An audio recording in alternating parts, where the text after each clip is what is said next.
the news on Kawhi Leonard being out, what appears to be significantly, would mean what for the Clippers? I mean that this series is over in 6. And I hate to say it that way, but I just got to keep it real at all times with you, Rich. Every time I come on your show, look, the Los Angeles Clippers are not going anywhere if they don't have Kawhi Leonard. They especially are not beating the Utah Jazz. I had this series going 7 games anyway, but now it's going 6. I mean, because I don't think Kawhi is coming back. I think it's more serious than what people are saying. And I don't know if Paul George is that Batman that could carry this team and go toe-to-toe with Donovan Mitchell. We all know how Utah plays at home. They're going to come out fired up tonight. Role players are going to play better. That crowd is going to be electrifying. I just hate it for Kawhi Leonard because he was starting to rise to the occasion and started to show us that Kawhi Leonard Jordan. He had just had one of the best dunks, if not the best dunks in the playoffs. And then here it is, he goes out. It's really bad for the game of basketball, for all the fans, because, in a perfect world, we would like to see the Nets and Clippers in the finals, but it's not going to happen if Kawhi Leonard is injured. What do you think is happening in wherever the Clippers are in that hotel room in Utah getting ready to play tonight? What does Ty Lue even say to this team, do you think? Well, I mean, one thing about Ty Lue is that he's not going to shy away from the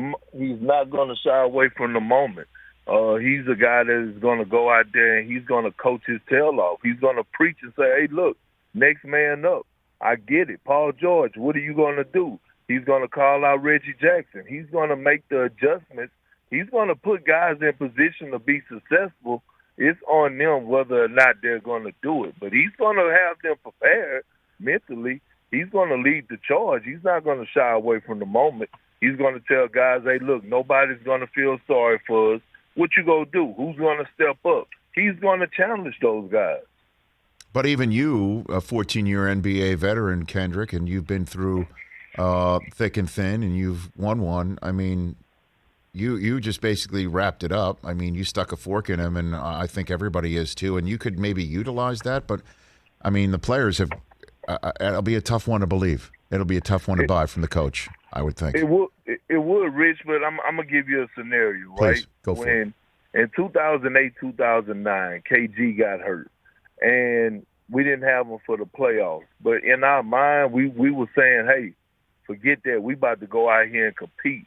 And we actually took the Orlando Magic to 7 games, who they end up winning the Eastern Conference and going to the finals and then getting swept by the Los Angeles Lakers. But at the end of the day, it's about your mentality. It's about having that dog in you. If you ain't got that dog in you, then you got a problem. Hey, you watched all the way to the end. Thanks for that. Watch more right here.